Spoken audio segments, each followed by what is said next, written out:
to this week's In Conversation. My name's Phil Jackman, and I lead on CyberNorth, the Northeast Cybersecurity Cluster developed by Dynamo and supported by Accenture and the Innovation Super Network. We're recognised by the Department for Culture, Media and Sport and the National Cybersecurity Centre as representing the region. Each week, I talk to people in the Northeast cybersecurity scene, and today I'm joined by Dr Meera Sarma, Director of Studies at the University of Liverpool. Hi Meera, how are you? Hello Phil, thank you for having me. No, it's a pleasure.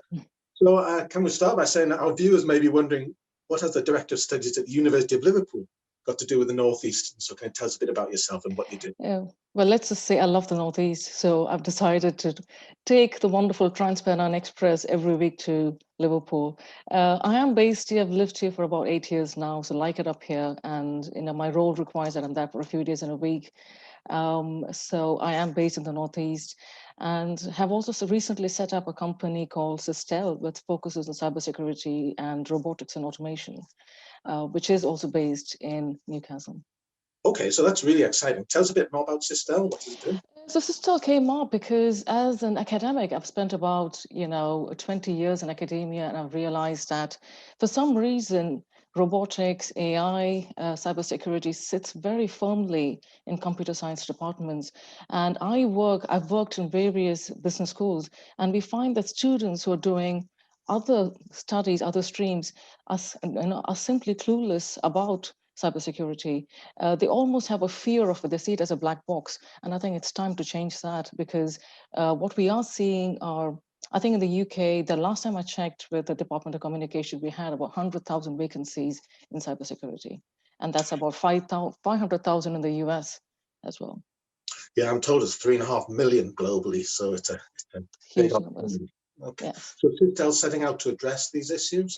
Yeah, so Cystel was set up because we think that we need to look at cybersecurity differently from different perspectives. One is the education angle, and the other is having chased around. I mean, I did my PhD on hackers, looking at how hackers innovate. So given that I understand the hacker perspective, the hacker angle, and how they work, I think we have been looking at cybersecurity the wrong way. We're never going to catch up.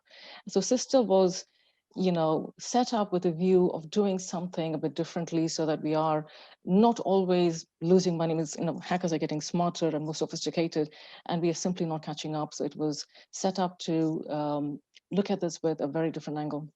Okay, well, that leads nicely on to my next question, is that on LinkedIn, you describe your specialities as cybercrime, cyber terrorism, information security. So what is it about the more criminal aspects of cyber that interests you?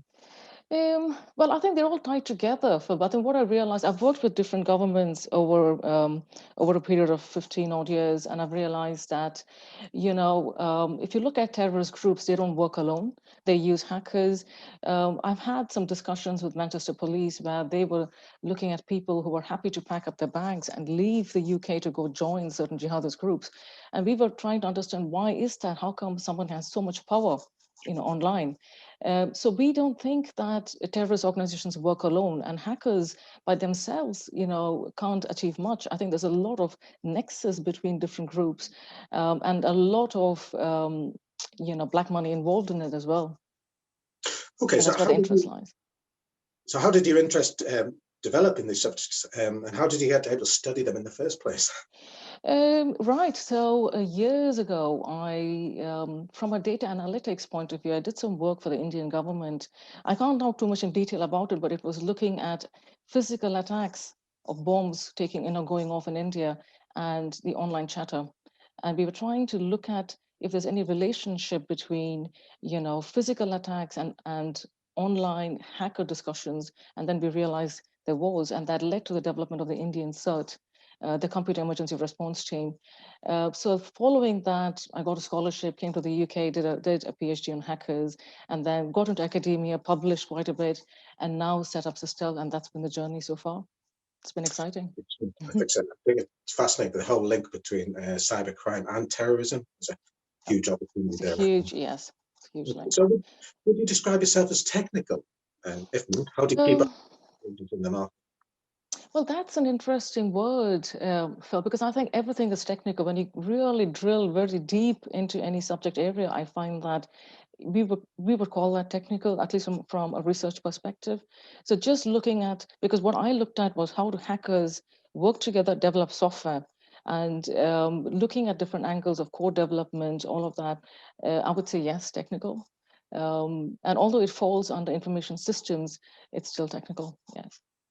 And so how do you keep up with changes and moods, particularly in this sort of dark underworld of terrorism? It's a rapidly changing landscape, and I would say one of the ways in which you do this is to read a lot of journal articles, the most recent publications, the top journals, also read a lot of news articles, and specifically focus on cybersecurity news, to try and keep up to date, annual report, forecasts, all of that. It's a combination. So the Northeast cybersecurity market, it needs a lot of innovation. Now, I understand your PhD was innovation in the hacker community. How do hackers innovate? Ooh, Phil, how much time do you have? This was a 5-year PhD.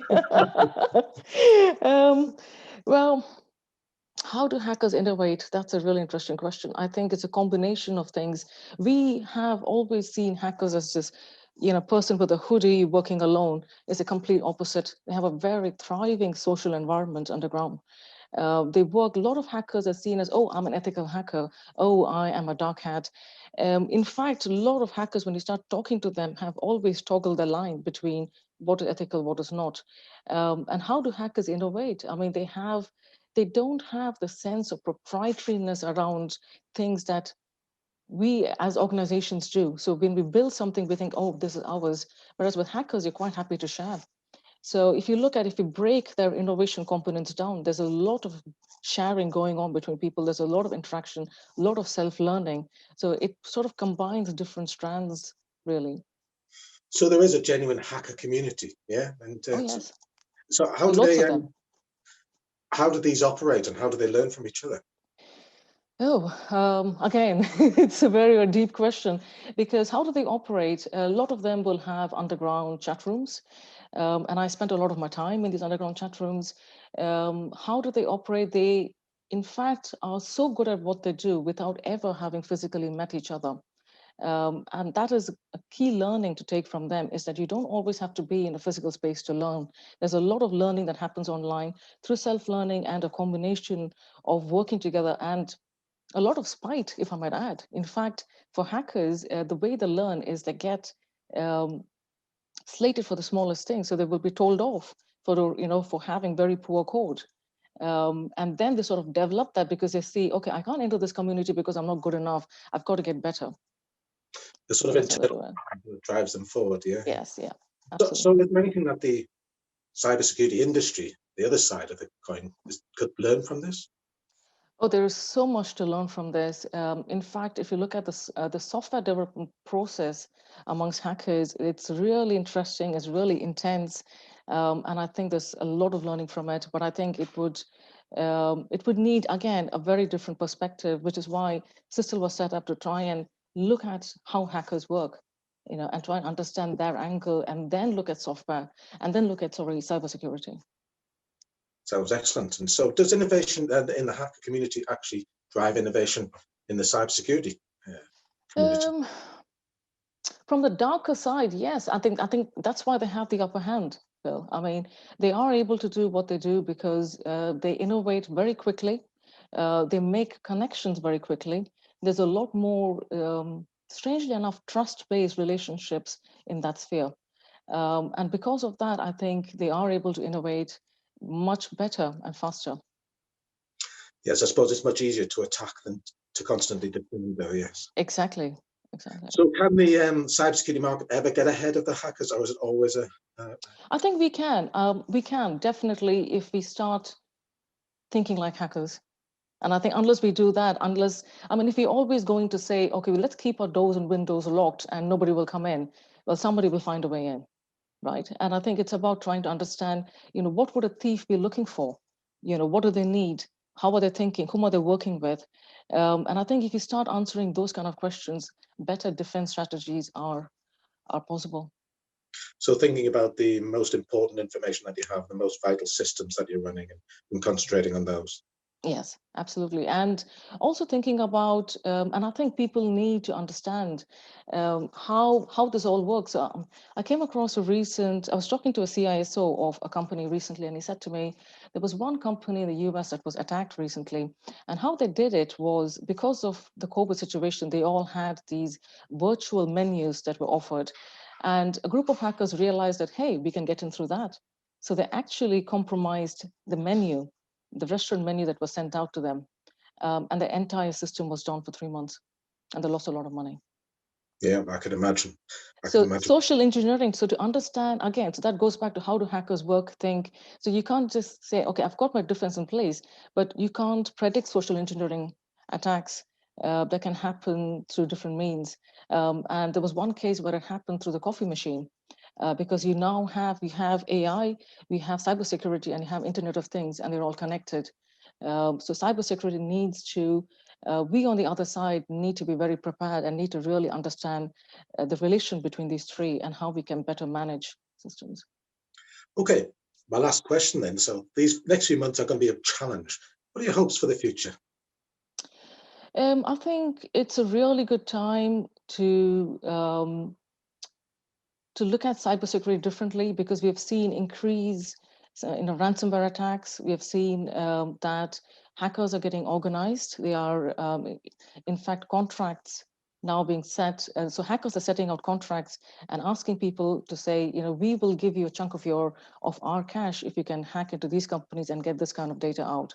So that is new. That is not, they have never gone to this extent, but now they have almost commercialized what they're doing.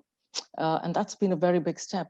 And I think we aren't quite prepared for that. So, I am hopeful that if we start looking at cybersecurity differently, we can keep up, or maybe we can even override all of these threats, but that needs a lot more work to be done. Some of the other things that we are seeing is what we call machine poisoning, where you have hackers are also using, apart from deep fakes, etc., they're also using AI to attack systems, because companies have started to use AI. So we're seeing those kind of trends coming up. But on the other hand, I think there's a lot more companies have woken up to realize that this is the case. And I think it's about sharing, it's about coming together and preventing this.